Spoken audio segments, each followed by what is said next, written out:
Titanic को बनाने वाले ने कहा था कि ये डूब नहीं सकता, खुदा भी इसे नहीं डुबो सकता।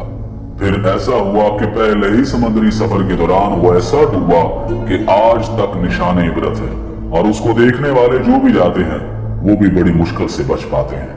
आज से ठीक 111 साल कबल टाइटैनिक एक अंधेरी रात में एक बर्फानी तोदे यानी आइसबर्ग से टकरा गया था। उस वक्त जहाज पर सवार ज्यादातर अफराद नींद की आगोश में थे।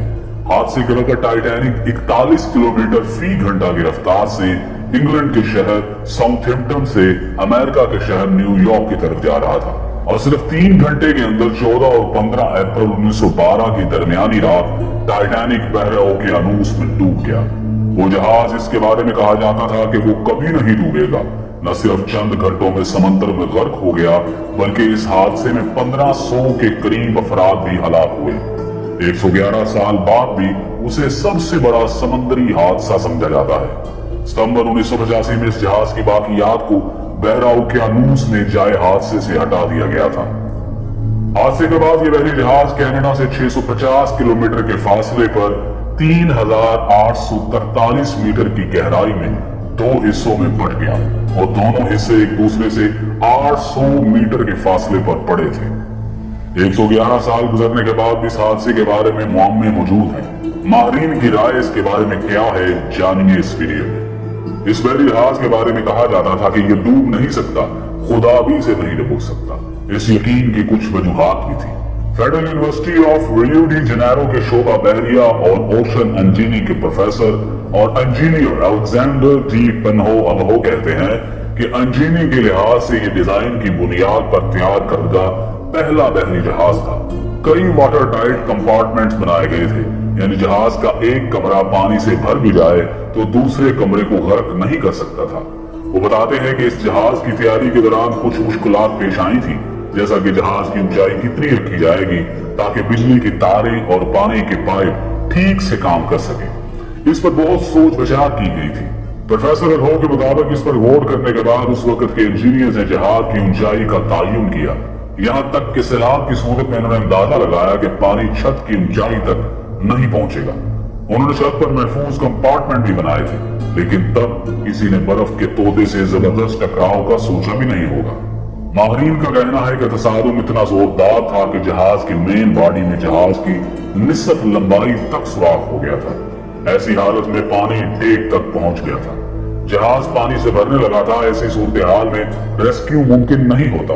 आप पानी को निकालने के लिए जहाज में मौजूद तमाम पंप्स चालू कर सकते हैं, आप सब कुछ आजमा सकते हैं, लेकिन जिस रफ्तार से पानी अंदर आ रहा होता है उसी रफ्तार से उसे वापस बाहर नहीं फेंका जा सकता। इन जबरदस्त तसादुम के बाद जहाज की साख में तब्दीली आई और दरवाजे बंद नहीं हो रहे थे, वो भंस गए थे। टाइटैनिक को इस दौर में भी खालिस स्टील से बनाया गया था, लेकिन इस वक्त का स्टील ऐसा नहीं था, आज की फौलाद की तरह मजबूत नहीं था। बड़े हादसों के बाद इसकी वजूहात में इंसानी गलतियां हमेशा पाई जाती हैं।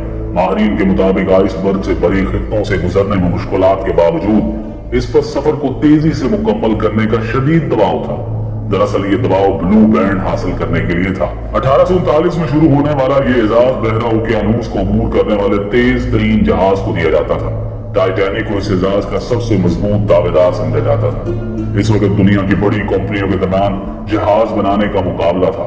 उस वक्त इंग्लैंड और जर्मनी के दरमियान मुकाबला था कि सबसे बड़े और तेज तरीन जहाज कौन बनाएगा। सबसे बड़े और तेज तरीन जहाज को सरकारी तौर पर ब्लू बैंड मिल गया। इस कारनामे को हासिल करने के लिए किसी भी जहाज के लिए पहला सफर सबसे अहम समझा जाता था। पहले सफर के दौरान जहाज की हालत सबसे बेहतर होती है। जहाज पहले सफर में तेज तरीन रफ्तार हासिल कर सकता है, और टाइटैनिक ने भी तेज तरीन रफ्तार हासिल करने की कोशिश की थी। बच जाने वाले लोगों में से बहुत से लोगों ने बताया था कि जहाज के कप्तान को इर्द गिर्द के इलाकों में बर्फ के तोदों के बारे में इतला दी गई थी, लेकिन उसने जहाज की रफ्तार कम नहीं की, क्योंकि वो तेज रफ्तारी से बहरा ओकियानूस को अबूर करके ब्लू बैंड हासिल करना चाहता था। लेकिन यही तेज रफ्तारी और गुरूर और तकब्बुर और खुदा को चैलेंज इस जहाज को डुबोने का सबब बने।